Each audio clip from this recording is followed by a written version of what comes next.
Bueno, vamos a ver un nuevo libro. Este libro se llama El juego del ángel. Su autor es Carlos Ruiz Zafón.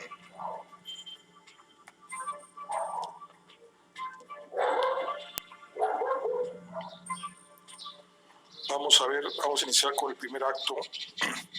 La ciudad de los malditos. Un escritor nunca olvida la primera vez que acepta unas monedas o un elogio a cambio de una historia. Nunca olvida la primera vez que siente el dulce veneno de la vanidad en la sangre y cree que si consigue que nadie descubra su falta de talento, el sueño de la literatura será capaz de poner techo sobre su cabeza, un plato caliente al final del día y lo que más anhela, su nombre impreso en un miserable pedazo de papel que seguramente vivirá más que él. Un escritor está condenado a recordar ese momento, porque para entonces ya está perdido y su alma tiene precio.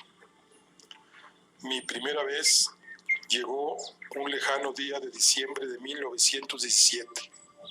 Tenía por entonces 17 años y trabajaba en La Voz de la Industria, un periódico venido a menos que languidecía en un cavernoso edificio que antaño había albergado una fábrica de ácido sulfúrico y cuyos muros aún resumbaban aquel vapor corrosivo que carcomía el mobiliario, la ropa, el ánimo y hasta la suela de los zapatos. La sede del diario se alzaba tras el bosque de ángeles y cruces del cementerio del Pueblo Nuevo, y de lejos su silueta se confundía con la de los panteones recortados sobre un horizonte apuñalado por centenares de chimeneas y raoncas que tejían un perpetuo crepúsculo de escarlata y negro sobre Barcelona. La noche en que iba a cambiar el rumbo de mi vida, el subdirector del periódico, don Basilio Moragas, tuvo a bien convocarme poco antes del cierre en el oscuro cubículo enclavado al fondo de la redacción que hacía las veces de despacho y de fumadero de hábanos.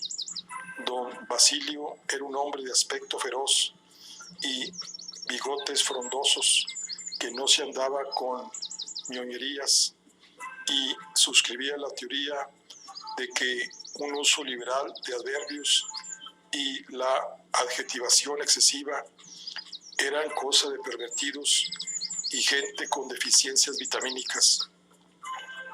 Si descubría un redactor proclive a la prosa florida, lo enviaba 3 semanas a componer esquelas funerarias. Si tras la purga el individuo reincendía, don Basilio lo apuntaba a la sección de labores del hogar a perpetuidad. Todos le teníamos pavor y él lo sabía. Don Basilio, ¿me ha hecho usted llamar?, ofrecí tímidamente. El subdirector me miró de reojo. Me adentré en el despacho que olía a sudor y a tabaco por este orden. Don Basilio ignoró mi presencia y siguió repasando uno de los artículos que tenía sobre el escritorio, lápiz rojo en mano. Durante un par de minutos, el subdirector ametralló a correcciones, cuando no amputaciones, el texto, mascullando exabruptos como si yo no estuviese ahí. Sin saber qué hacer, advertí que había una silla apostada contra la pared e hice ademán de tomar asiento. ¿Quién le ha dicho que se siente? murmuró don Basilio sin levantar la vista del texto. Me incorporé a toda prisa y contuve la respiración. El subdirector suspiró, dejó caer su lápiz rojo y se reclinó en su butaca para examinarme como si fuese un trasto inservible. Me han dicho que usted escribe, Martín. Tragué saliva y cuando abrí la boca emergió un ridículo hilo de voz. Un poco, bueno, no sé, quiero decir que, bueno, sí, escribo. Confío en que lo haga mejor de lo que habla. ¿Y qué escribe usted si no es mucho preguntar? Historias policíacas. Me refiero a... Ya pillo la idea. La mirada que me dedicó don Basilio fue impagable. Si le hubiese dicho que me dedicaba a hacer figurillas de pesebre con estiércol fresco, le hubiera arrancado el triple de entusiasmo. Suspiró de nuevo y se encogió de hombros. Vidal dice que no es usted del todo malo, que destaca. Claro que con la competencia que hay por estos lares tampoco hace falta correr mucho, pero si Vidal lo dice, Pedro Vidal era la pluma estrella en La Voz de la Industria. Escribía una columna semanal de sucesos que constituía la única pieza que merecía leerse en todo el periódico, y era el autor de una docena de novelas de intriga sobre gángsters del Raval en contubernio de alcoba con damas de la alta sociedad que habían alcanzado una modesta popularidad. Enfundado siempre en impecables trajes de seda y relucientes mocasines italianos, Vidal tenía las trazas y el gesto de un galán de sesión de tarde, con su cabello rubio, siempre bien peinado, su bigote, lápiz y la sonrisa fácil y generosa de quien se siente a gusto en su piel y en el mundo. Procedía de una dinastía de indianos que habían hecho fortuna en las Américas con el negocio del azúcar y que a su regreso habían hincado el diente en la suculenta tajada de la electrificación de la ciudad. Su padre, el patriarca del clan, era uno de los accionistas mayoritarios del periódico, y don Pedro utilizaba la redacción como patio de juego para matar el tedio de no haber trabajado por necesidad un solo día en toda su vida. Poco importaba que el diario perdiese dinero de la misma manera que los nuevos automóviles que empezaban a corretear por las calles de Barcelona perdían aceite. Con abundancia de títulos nobiliarios, la dinastía de los Vidal se dedicaba ahora a coleccionar en el ensanche bancos y solares del tamaño de pequeños principiados.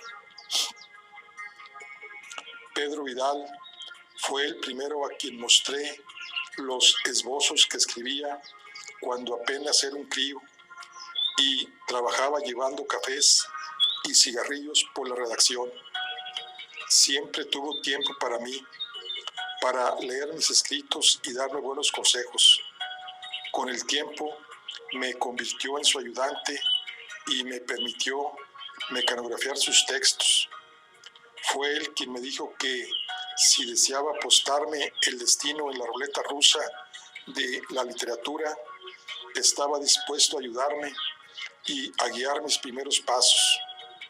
Fiel a su palabra, me lanzaba ahora a las garras de don Basilio, el cancerbero del periódico. Vidal es un sentimental que todavía cree en esas leyendas profundamente antiespañolas como la meritocracia o el dar oportunidades al que las merece y no al enchufado de turno. Forrado como está, ya puede permitirse ir de lírico por el mundo. Si yo tuviese una centésima parte de los duros que le sobran a él, me hubiese dedicado a escribir sonetos y los pajaritos vendrían a comer de mi mano, embelesados por mi bondad y buen duende. El señor Vidal es un gran hombre, protesté yo. Es más que eso, es un santo, porque pese a la pinta de muerto de hambre que tiene usted, lleva semanas mareándome con lo talentoso y trabajador que es el Benjamín de la redacción. Él sabe que en el fondo soy un blando y además me ha asegurado que si le doy a usted esa oportunidad, me regalará una caja de habanos. Y si Vidal lo dice, para mí es como si Moisés bajase del monte con el pedrusco en la mano y la verdad revelada por Montera. Así que, concluyendo, porque es Navidad y para que su amigo se calle de una puñetera vez, le ofrezco debutar como los héroes, contra viento y marea. Muchísimas gracias, don Basilio. Le aseguro que no se arrepentirá de no se embale, pollo. A ver, ¿qué piensa usted del uso generoso e indiscriminado de adverbios y adjetivos, que es una vergüenza y debería estar tipificado en el Código Penal? Respondí con la convicción del converso militante. Don Basilio asintió con aprobación. Va usted bien, Martín. Tiene las prioridades claras.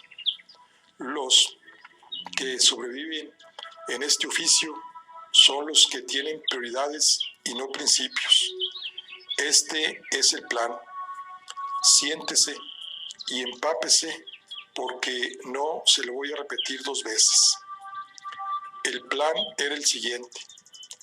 Por motivos en los que don Basilio estimó oportuno no profundizar, la contraportada de la edición dominical, que tradicionalmente se reservaba a un relato literario o de viajes, se había caído a última hora. El contenido previsto era una narración de vena patriótica y encendida lirismo en torno a las gestas de los almogávares, en las que estos, canción va, canción viene, salvaban la cristiandad y todo lo que era decente bajo el cielo, empezando por Tierra Santa y acabando por el delta de Llobregat. Lamentablemente, el texto no había llegado a tiempo, o sospechaba yo, a don Basilio no le daba la real gana de publicarlo. Ello nos dejaba a 6 horas del cierre y sin ningún otro candidato para sustituir el relato que un anuncio a página publicitando unas fajas hechas de huesos de ballena que prometían caderas de ensueño e inmunidad a los canelones. Ante el dilema, el Consejo de Dirección había dictaminado que había que sacar pecho y recabar los talentos literarios que latían por doquier en la redacción, a fin de subsanar el tapado y salir a 4 columnas con una pieza de interés humanístico para solaz de nuestra audiencia familiar. La lista de probados talentos a los que recurrir se componía de 10 nombres, ninguno de los cuales, por supuesto, era el mío. Amigo Martín, las circunstancias han conspirado para que ni uno solo de los paladines que tenemos en nómina figure de cuerpo presente o resulte localizable en un margen de tiempo prudencial. Frente al desastre inminente, he decidido darle a usted la alternativa. Cuente conmigo. Cuento con 5 folios a doble espacio, antes de 6 horas. Don Edgar Allan Poe, tráigame una historia, no un discurso. Si quiero sermones, iré a la misa del gallo. Tráigame una historia que no haya leído antes. Y si ya la he leído, tráigamela también escrita y contada, que no me dé ni cuenta. Me disponía a salir al vuelo cuando don Basilio se levantó, rodeó el escritorio y me colocó una manaza del tamaño y peso de un yunque sobre el hombro. Solo entonces, al verle de cerca, me di cuenta que le sonreían los ojos. Si la historia es decente, le pagaré 10 pesetas. Y si es más que decente y gusta a los lectores, le publicaré más. ¿Alguna indicación especial, don Basilio? Pregunté. Sí, no me defraude. Las siguientes 6 horas las pasé en trance.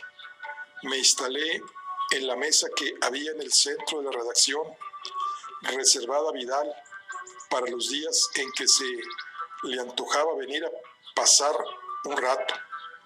La sala estaba desierta y sumergida en una tiniebla tejida con el humo de 10,000 cigarros. Cerré los ojos un instante y conjuré una imagen, un manto de nubes negras derramándose sobre la ciudad en la lluvia. Un hombre que caminaba buscando las sombras con sangre en las manos y un secreto en la mirada. No sabía quién era ni de qué huía, pero durante las 6 siguientes horas iba a convertirse en mi mejor amigo. Deslicé una cuartilla en el tambor y sin tregua procedí a exprimir cuanto llevaba dentro. Pelé cada palabra, cada frase, cada giro, cada imagen y cada letra como si fuesen las últimas que fuera a escribir. Escribí y reescribí cada línea como si mi vida dependiese de ello, y entonces la reescribí de nuevo. Por toda compañía tuve el eco del tecleo incesante, perdiéndose en la sala en sombras y el gran reloj de pared, agotando los minutos que restaban hasta el amanecer. Poco antes de las 6 de la mañana, arranqué la última cuartilla de la máquina y suspiré derrotado y con la sensación de tener un avispero por cerebro. Escuché los pasos lentos y pesados de don Basilio, que había emergido de una de sus siestas controladas y se aproximaba con parsimonia. Cogí las páginas y se las entregué sin atreverme a sostener su mirada. Don Basilio tomó asiento en la mesa contigua y prendió la lamparilla. Sus ojos patinaron arriba y abajo sobre el texto, sin traicionar expresión alguna. Entonces dejó por un instante el cigarro sobre el extremo de la mesa y mirándome leyó en voz alta la primera línea. Cae la noche sobre la ciudad y las calles llevan el olor a pólvora como el aliento de una maldición. Don Basilio me miró de reojo y me escudé en una sonrisa que no dejó un solo diente a cubierto. Sin decir más, se levantó y partió con mi relato en las manos. Le vi alejarse hacia su despacho y cerrar la puerta a su espalda. Me quedé ahí petrificado, sin saber si echar a correr o esperar el veredicto de muerte. 10 minutos más tarde, que me supieron a 10 años, la puerta del despacho del subdirector se abrió y la voz atronadora de don Basilio se dejó oír en toda la redacción. Martín, haga el favor de venir. Me arrastré tan lentamente como pude, encogiendo varios centímetros a cada paso que daba, hasta que no tuve más remedio que asomar la cara y levantar la mirada. Don Basilio, el temible lápiz rojo en mano, me miraba fríamente. Quise tragar saliva, pero tenía la boca seca. Don Basilio tomó las cuartillas y me las devolvió. Las tomé y me di la vuelta rumbo a la puerta tan rápido como pude, diciéndome que siempre habría sitio para un limpiabotas más en el lobby del Hotel Colón. Baje eso al taller y que lo entren en plancha, dijo la voz a mis espaldas. Me volví, creyendo que era objeto de una broma cruel. Don Basilio abrió el cajón de su escritorio, contó 10 pesetas y las colocó sobre la mesa. Esto es suyo. Le sugiero que con ello se compre otro modelito que hace 4 años que le veo con el mismo y aún le viene unas 6 tallas grandes. Si quiere, vaya a ver al señor Pantaleoni a su sastrería de la calle Escudeleres y dígale que va de mi parte. Le tratará bien. Muchas gracias, don Basilio. Así lo haré. Y vaya preparándome otro cuento de estos. Para este le doy una semana, pero no se me duerma. Y a ver si en este hay menos muertos, que al lector de hoy le va el final meloso en el que triunfa la grandeza del espíritu humano y todas esas bobadas. Sí, don Basilio. El subdirector asintió y me tendió la mano. La estreché. Buen trabajo, Martín. El lunes le quiero ver en la mesa que era de Junceda, que ahora es suya. Le pongo en sucesos. No le fallaré, don Basilio. No, no me fallará. Me dejará tirado tarde o temprano. Y hará bien, porque usted no es periodista, ni lo será nunca.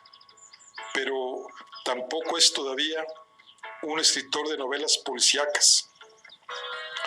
Aunque lo crea, quédese por aquí una temporada y le enseñaremos un par de cosas que nunca están de más. En aquel momento, con la guardia baja, me invadió tal sentimiento de gratitud que tuve el deseo de abrazar a aquel hombretón. Don Basilio, la máscara feroz de nuevo en su sitio, me clavó una mirada cerrada y señaló la puerta. Sin escenitas, por favor. Cierre al salir por fuera y feliz Navidad. Feliz Navidad.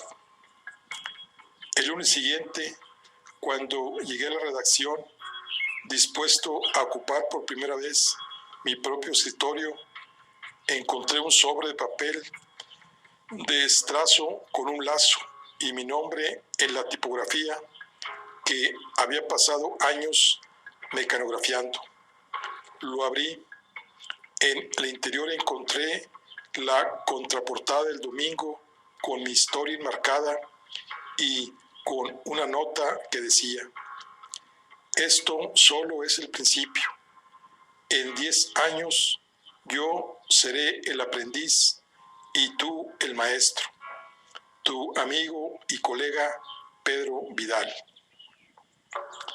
Mi debut literario sobrevivió al bautismo de fuego y don Basilio, fiel a su palabra, me ofreció la oportunidad de publicar un par más de relatos de corte similar. Pronto la dirección decidió que mi fulgurante carrera tendría periodicidad semanal, siempre y cuando siguiera desempeñando puntualmente mis labores en la redacción por el mismo precio. Intoxicado de vanidad y agotamiento, pasaba mis días recomponiendo textos de mis compañeros y redactando al vuelo crónicas de sucesos y espantos sin cuento, para poder consagrar luego mis noches a escribir a solas en la sala de la redacción un serial por entregas bizantino y operístico que llevaba tiempo acariciando en mi imaginación y que bajo el título de Los Misterios de Barcelona mestizaban sin rubor desde Dumas hasta Stoker, pasando por Sue y Feval. Dormía unas 3 horas al día y lucía el aspecto de haberlas pasado en un ataúd. Vidal, que nunca había conocido esa hambre que nada tiene que ver con el estómago y que se le come a uno por dentro, era de la opinión de que me estaba quemando el cerebro y de que al paso que iba celebraría mi propio funeral antes de los 20 años. Don Basilio, a quien mi laboriosidad no escandalizaba, tenía otras reservas. Me publicaba cada capítulo a regañadientes, molesto por lo que consideraba un excedente de morbosidad y un desafortunado desaprovechamiento de mi talento al servicio de argumentos y tramas de dudoso gusto. Los místenos de Barcelona pronto alumbraron a una pequeña estrella de la ficción por entregas, una heroína que había imaginado cómo solo se puede imaginar a una femme fatale a los 17 años. Chloe Permanier era la princesa oscura de todas las vampiresas, demasiado inteligente y todavía más retorcida. Chloe Permanier vestía siempre las más incendiarias novedades de corsetería fina y oficiaba como amante y mano izquierda del enigmático Baltasar Morel, cerebro del inframundo, que vivía en una mansión subterránea poblada de autómatas y macabras reliquias, cuya entrada secreta estaba en los túneles sepultados bajo las catacumbas del barrio gótico.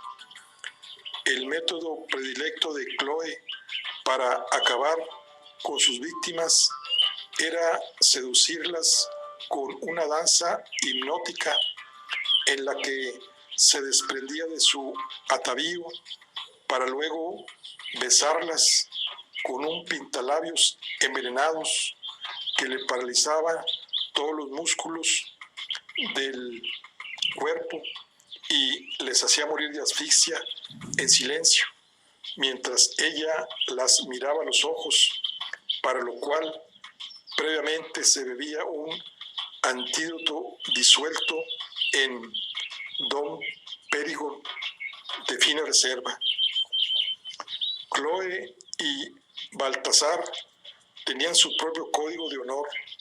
Solo liquidaban escoria y limpiaban el mundo de matones, sabandijas, santurrones, fanáticos, cazurros, dogmáticos y todo tipo de cretinos que hacían de este mundo un lugar más miserable de la cuenta para los demás en nombre de banderas, dioses, lenguas, razas o cualquier basura tras la que enmascar su codicia y su mezquindad. Para mí eran unos héroes heterodoxos, como todos los héroes de verdad. Para don Basilio, cuyos gustos literarios se habían aposentado en la edad de oro del verso español, aquello era un disparate de dimensiones colosales, pero a la vista de la buena acogida que tenían las historias y del afecto que a su pesar me tenía, toleraba mis extravagancias y las atribuía a un exceso de calentura juvenil. Tiene usted más oficio que buen gusto, Martín. La patología que le aflige tiene un nombre y ese nombre es Gran Gugol, que viene a ser al drama lo que la sífilis es a las vergüenzas. Su obtención tal vez es placentera, pero de ahí en adelante todo es cuesta abajo. Tendría que leer a los clásicos, o al menos a don Benito Pérez Galdós, para elevar sus aspiraciones literarias. Pero a los lectores les gustan los relatos, argumentaba yo. El mérito no es de usted, es de la competencia, que de tan mala y pedante es capaz de sumir a un burro en estado catatónico en menos de un párrafo. A ver si madura de una puñetera vez y se cae ya del árbol de la fruta prohibida. Yo asentía fingiendo contrición, pero secretamente acariciaba aquellas palabras prohibidas, Gran Guignol, y me decía que cada causa, por frívola que fuera, necesitaba de un campeón que defendiese su honra. Empezaba a sentirme el más afortunado de los mortales cuando descubrí que a unos cuantos compañeros del diario los incomodaba que el Benjamín y mascota oficial de la redacción hubiera empezado a dar sus primeros pasos en el mundo de las letras, cuando sus propias aspiraciones y ambiciones literarias languidecían desde hacía años en un gris limbo de miserias. El hecho de que los lectores del diario leyesen con avidez y apreciasen aquellos modestos relatos más que cualquier otro contenido publicado en el relativo en los últimos 20 años, solo empeoraban las cosas. En apenas unas semanas vi cómo el orgullo herido de quienes hasta hacía poco habían considerado mi única familia los transformaba en un tribunal hostil que empezaba a retirarme el saludo, la palabra, y se complacía en afinar su talento despechado, en dedicarme expresiones de sorna y desprecio a mis espaldas. Mi buena e incomprensible fortuna se atribuía a la ayuda de Pedro Vidal, a la ignorancia y estupidez de nuestros suscriptores y al extendido y socorrido paradigma nacional que estipulaba sin reservas que alcanzar cierta medida de éxito en cualquier ámbito profesional era prueba irrefutable de incapacidad y falta de merecimiento. A la vista de aquel inesperado y ominoso giro de los acontecimientos, Vidal trataba de animarme, pero yo empezaba a sospechar que mis días en la redacción estaban contados. La envidia es la religión de los mediocres. Los reconforta, responde a las inquietudes que los roen por dentro y, en último término, les pudre el alma y les permite justificar su mezquindad y su codicia hasta creer que son virtudes y que las puertas del cielo solo se abrirán para los infelices como ellos, que pasan por la vida sin dejar más huella que sus traperos intentos de hacer de menos a los demás y de excluir y, a ser posible, destruir a quienes, por el mero hecho de existir y de ser quienes son, ponen en evidencia su pobreza de espíritu, mente y redaños. Bienaventurado aquel al que ladran los cretinos, porque su alma nunca les pertenecerá. Amén, convenía don Basilio. Si no hubiese usted nacido rico, debería haber sido cura o revolucionario. Con sermones así se desploma contrito hasta un obispo. Sí, ríanse ustedes, protestaba yo, pero al que no pueden ver ni en pintura es a mí. Pese al abanico de enemistades y recelos que mis esfuerzos me estaban labrando, la triste realidad era que, a pesar de mis ínfulas de autor popular, mi sueldo no me alcanzaba más para subsistir por los pelos, comprar más libros de los que tenía tiempo de leer y alquilar un cuartucho en una pensión sepultada en un callejón junto a la calle Princesa, regentada por una gallega devota que respondía el nombre de Doña Carmen.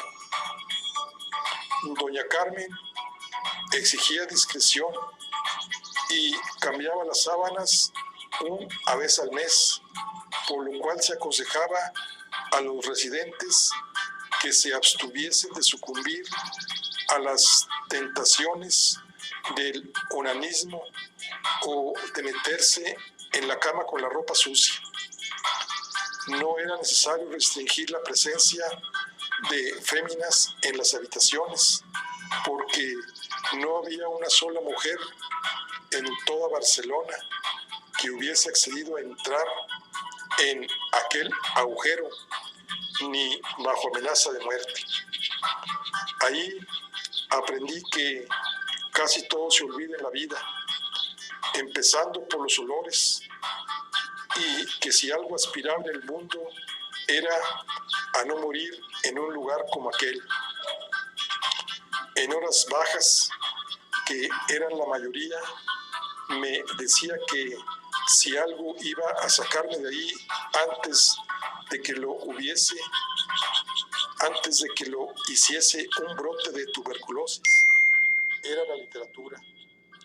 Y si a alguien le picaba en el alma o en las vergüenzas, por mí podía rascárselas con un ladrillo.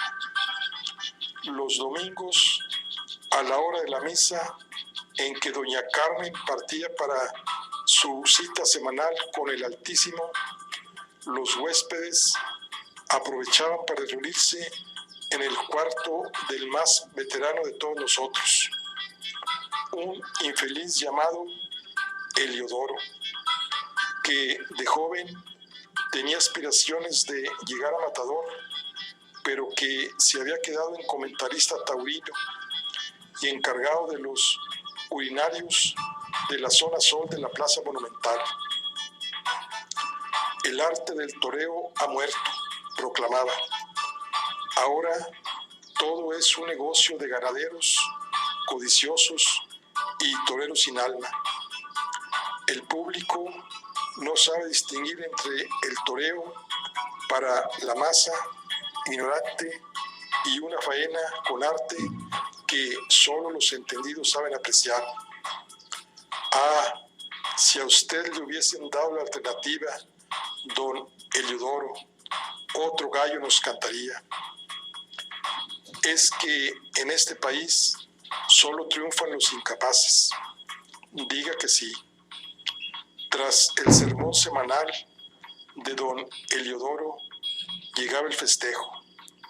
Apilados como longanizas junto al ventanuco de la habitación, los residentes podían ver y oír a través del tragaluz los estertores de una vecina del inmueble contiguo, Marujita, apodada la Piquillo por lo picante de su verbo y por su generosa anatomía en forma de pimiento morrón.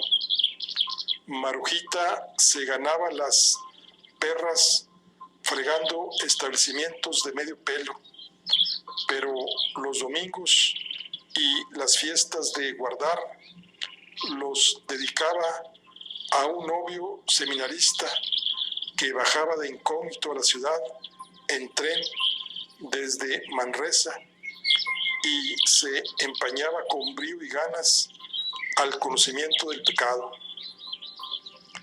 Estaban mis compañeros de alojamiento embutidos contra la ventana a fin de capturar una visión fugaz de las titánicas nalgas de Marujita en uno de aquellos vaivenes que las esparcían como masa de rosco de Pascua contra el cristal de su respiradero cuando sonó el timbre de la pensión.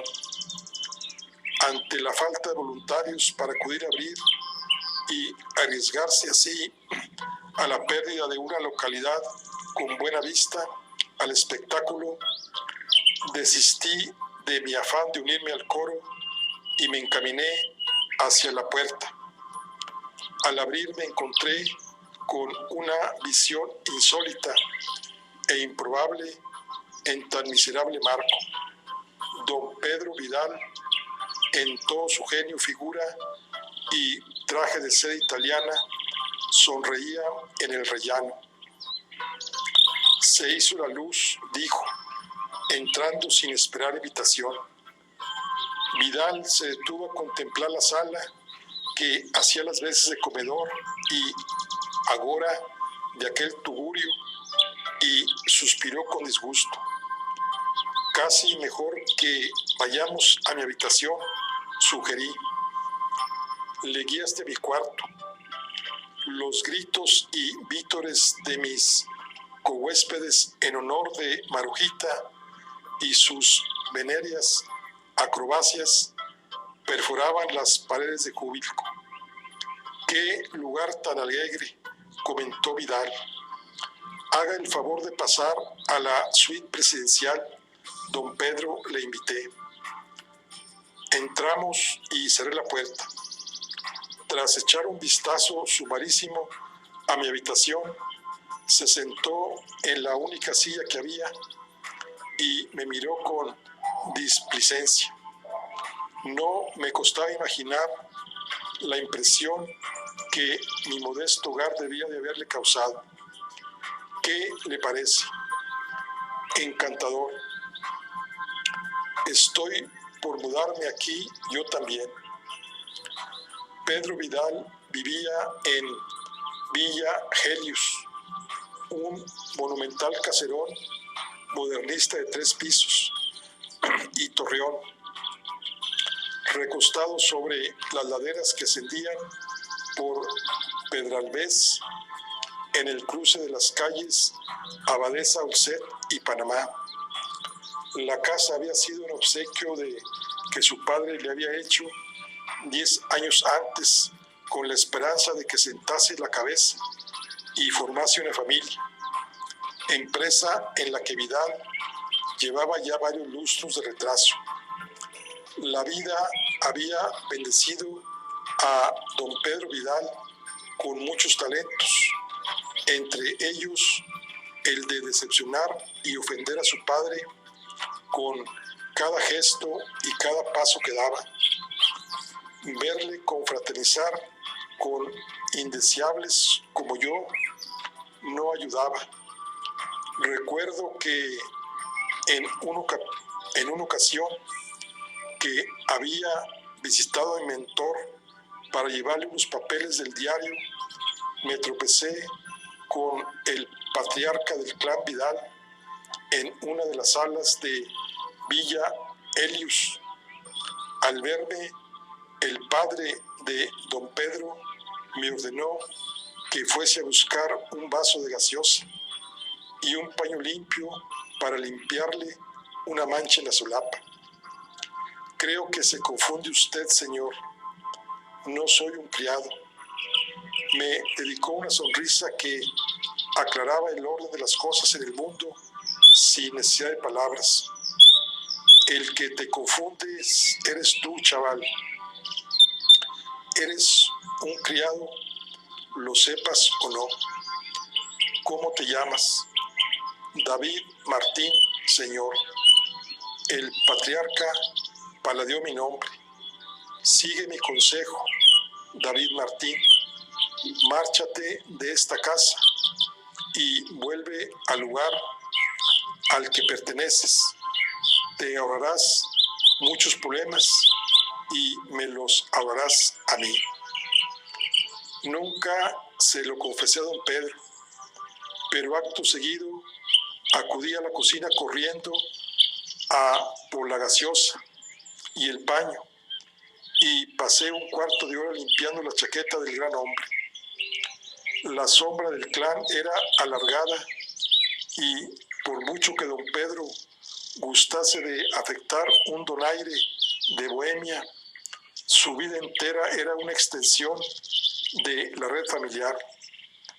Villa Helios quedaba convenientemente situada a 5 minutos de la gran mansión paterna que dominaba el tramo superior de la avenida Pearson, un amasijo catedralicio de balaustradas y escalinatas y mansardas que contemplaba toda Barcelona a lo lejos como un niño contempla sus juguetes tirados.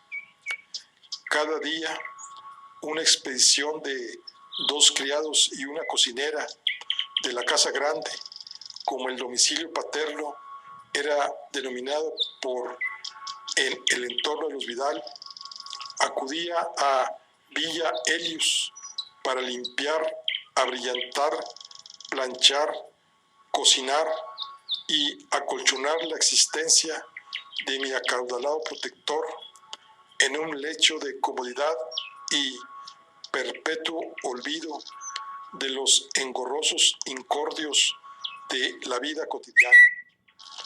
Don Pedro Vidal se desplazaba por la ciudad en un flamante hispano-suiza, piloteado por el chofer de la familia, Manuel Sagnier, y probablemente no había subido a un tranvía en toda su vida.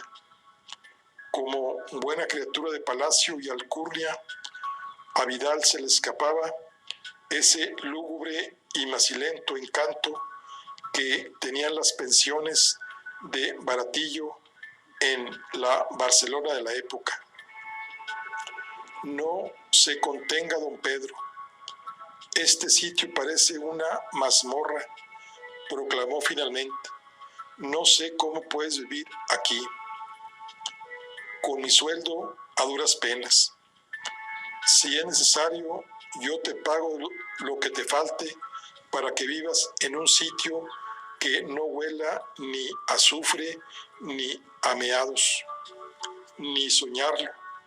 Vidal suspiró. Murió de orgullo y en la asfixia más absoluta. Ahí lo tienes, un epitafio gratis. Durante unos instantes, Vidal se dedicó a deambular por la estancia sin abrir la boca, deteniéndose a inspeccionar mi minúsculo armario, mirar por la ventana con cara de asco, palpar la pintura verdosa que cubría las paredes y golpear suavemente con el dedo índice la bombilla desnuda que pendía del techo, como si quisiera comprobar que la calidad de todo ello era ínfima. ¿Qué le trae por aquí, don Pedro? Demasiado aire puro en Pedralbés.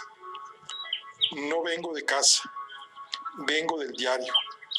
Y eso, tenía curiosidad por ver dónde vives. Y además, traigo algo para ti. Extrajo un sobre de pergamino blanco de la chaqueta y me lo tendió. Ha llegado hoy a la redacción a tu nombre. Tomé el sobre y lo examiné. Estaba cerrado con un sello de lacre en el que se apreciaba el dibujo de una silueta alada, un ángel. Aparte de eso, lo único que se podía ver era mi nombre pulcramente escrito en una caligrafía escarlata de trazo exquisito. ¿Quién lo envía?, pregunté intrigado. Vidal se encogió de hombros. ¿Algún admirador o admiradora? No lo sé. Ábrelo. Abrí el sobre cuidadosamente y extraje una cuartilla doblada en la que, en la misma caligrafía, podía leerse lo siguiente. Querido amigo, me permito escribirle para transmitirle mi admiración y felicitarle por el éxito cosechado por los misterios de Barcelona durante esta temporada en las páginas de La Voz de la Industria. Como lector y amante de la buena literatura, me produce gran placer encontrar una nueva voz rebosante de talento, juventud y promesa. Permítame, pues, como muestra de mi gratitud por las buenas horas que me ha proporcionado la lectura de sus relatos, invitarle a una pequeña sorpresa que confío resulte de su agrado esta noche a las 12 horas en El ensueño del Raval. Le estaré esperando. Afectuosamente, A.C. Vidal, que había estado leyendo por encima de mi hombro, enarcó las cejas intrigado. Interesante, murmuró. ¿Interesante cómo?, pregunté. ¿Qué clase de lugar es El ensueño?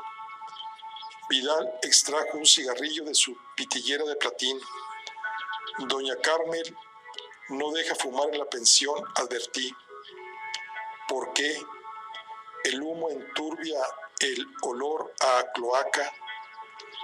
Vidal encendió el cigarrillo y lo saboreó con doble placer, como se disfruta de todo lo prohibido. ¿Has conocido a alguna mujer, David? Pues claro, montones. Quiero decir, en el sentido bíblico. En misa. No, en la cama. Ah, y lo cierto es que no tenía gran cosa que contar que pudiera impresionar a alguien como Vidal. Mis andanzas y amoríos de adolescencia se habían caracterizado hasta la fecha por su modestia y una notable falta de originalidad. Nada en mi breve catálogo de pellizcos, arrumacos y besos robados en portales y salas de cinematógrafo en penumbra podía aspirar a merecer la consideración del maestro consagrado a las artes y las ciencias de los juegos de alcoba de la ciudad condal. ¿Qué tiene eso que ver con nada? protesté. Vidal adoptó un aire de magisterio y procedió a soltar uno de sus discursos. En mis tiempos mozos, lo normal era que, al menos los señoritos como yo, nos iniciásemos en estas lides de la mano de una profesional. Cuando yo tenía tu edad, mi padre, que era y aún es habitual de los establecimientos más finos de la ciudad, me llevó a un lugar llamado El Ensueño, que quedaba a pocos metros de ese palacio macabro que nuestro querido conde Güell se empeñó en que Gaudí le construyese junto a la Rambla. No me digas que no has oído nunca hablar de él, del conde o del lupanar. Muy gracioso. El Ensueño solía ser un establecimiento elegante para una clientela selecta y con criterio. La verdad es que pensaba que había cerrado hacía años, pero supongo que no debe ser el caso. A diferencia de la literatura, algunos negocios siempre están en alza. Entiendo. ¿Es eso idea tuya? ¿Una especie de broma? Vidal negó.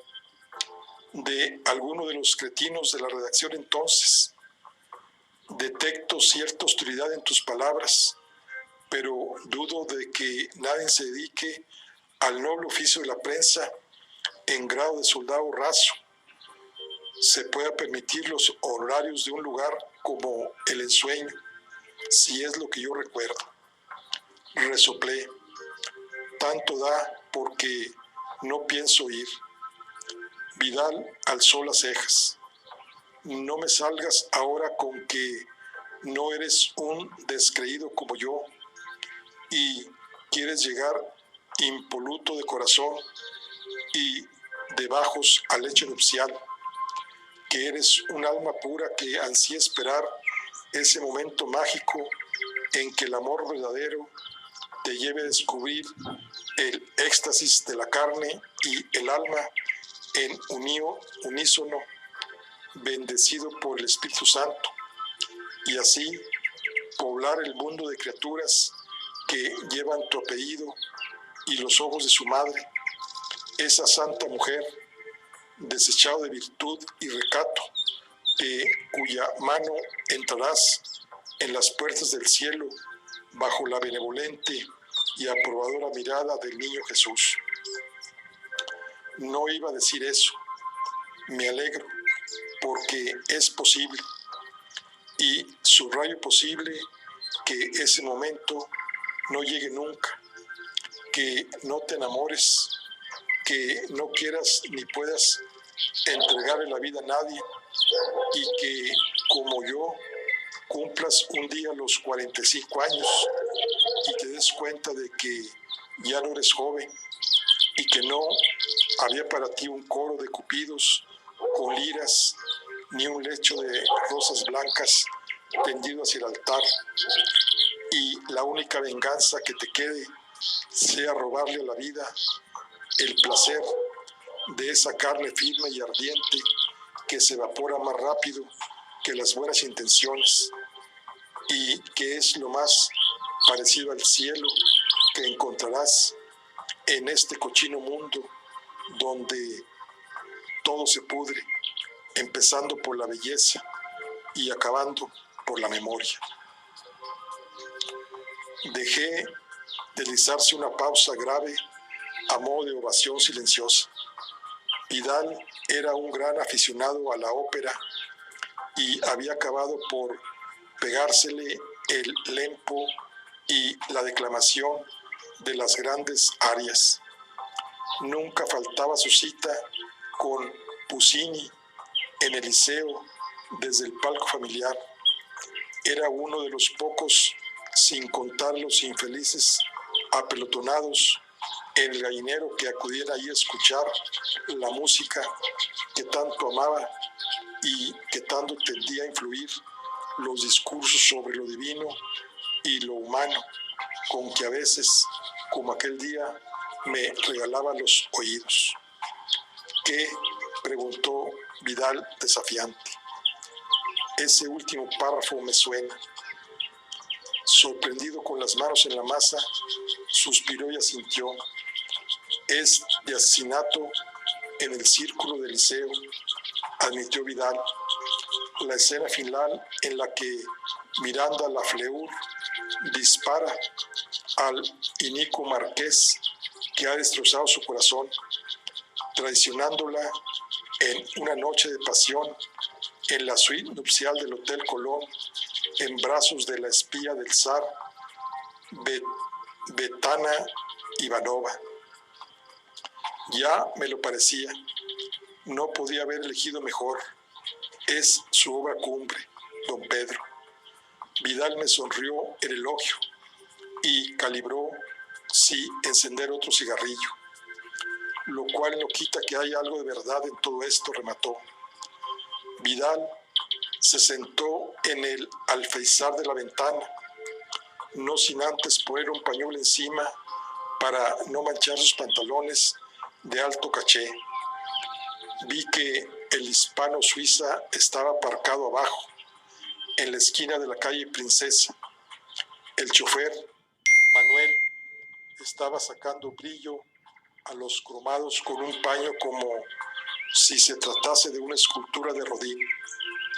Manuel siempre me había recordado a mi padre, hombres de la misma generación que habían pasado demasiados días de infortunio y que llevaban la memoria escrita en la cara.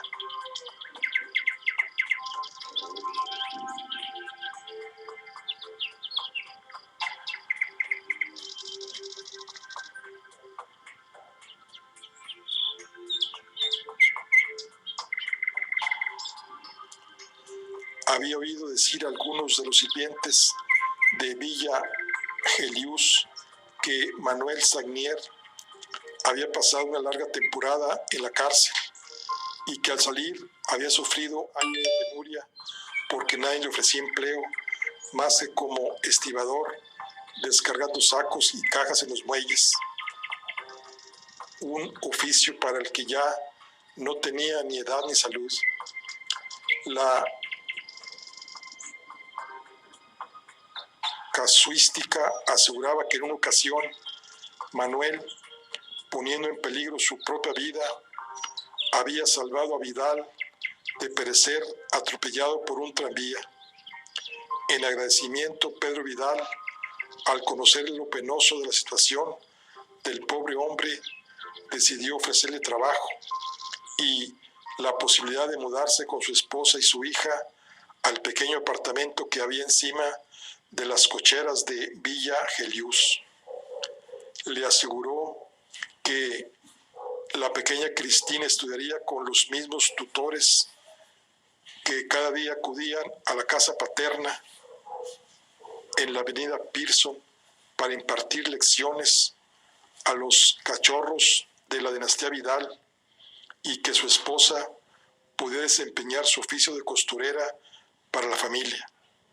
Él andaba pensando en adquirir uno de los primeros automóviles que iban a comerciarse en Barcelona, y si Manuel se avenía a instruirse en el arte de la conducción motorizada y dejar atrás el carromato y la tartana, Vidal iba a necesitar un chofer, porque por entonces los señoritos no posaban sus manos sobre máquinas de combustión ni ingenios con escapes gaseosos. Manuel, por supuesto, aceptó. Tras semejante rescate de la miseria, la versión oficial aseguraba que Manuel Sagnier y su familia sentían una devoción ciega por Vidal, eterno paradil de los desheredados. Yo no sabía si creerme aquella historia al pie de la letra o atribuirla a la larga retalía de leyendas tejidas en torno al carácter de bondadoso aristócrata que cultivaba Vidal, a quien a veces parecía que solo le faltase aparecerse a alguna pastorcilla huerfanita envuelto en un halo luminoso. Se te ha puesto esa cara de granuja de cuando te entregas a pensamientos maliciosos, apuntó Vidal. ¿Qué tramas? Nada. Pensaba en lo bondadoso que es usted, don Pedro. Con tu edad y posición, el cinismo no abre puertas. Eso lo explica todo. Anda, saluda al buen de Manuel, que siempre pregunta por ti. Me asomé a la ventana y al verme el chofer, que siempre me trataba como a un señorito y no como al pardillo que era, me saludó de lejos. Devolví el saludo. Sentada en el asiento del pasajero estaba su hija Cristina, una criatura de piel pálida y labios a pincel que me llevaba un par de años y que me tenía robado el aliento desde que la vi por primera vez, que Vidal me invitó a visitar la villa Elius. No la mires tanto que la vas a romper, murmuró Vidal a mi espalda. Me volví y me encontré con aquel semblante maquiavélico que Vidal reservaba para los asuntos del corazón y otras vísceras nobles. No sé de qué está hablando. Qué gran verdad, replicó Vidal. Entonces, ¿qué vas a hacer con lo de esta noche? Releí la nota y dudé. ¿Frecuenta usted ese tipo de locales, don Pedro? Yo no he pagado por mujer desde que tenía 15 años. Y técnicamente pagó mi padre, replicó Vidal sin jactancia alguna. Pero a caballo regalado. No sé, don Pedro. Claro que lo sabes. Vidal me dio una palmadilla en la espalda de camino a la puerta. Te quedan 7 horas hasta la medianoche, dijo. Lo digo por si te quieres echar una cabeceadita y coger fuerzas. Me asomé a la ventana y le vi alejarse rumbo al coche. Manuel le abrió la puerta y Vidal se dejó caer el asiento trasero con desidia. Escuché el motor del Hispano Suiza desplegar su sinfonía de pistones y émbolos. En aquel instante, la hija del chofer, Cristina, alzó la vista y miró hacia mi ventana. Le sonreí, pero me di cuenta de que ella no recordaba quién era yo. Un instante después, apartó la mirada y la gran carroza de Vidal se alejó de regreso a su mundo. Bueno, aquí concluimos la charla de hoy, de esta primera parte. Nos vemos en la siguiente. Hasta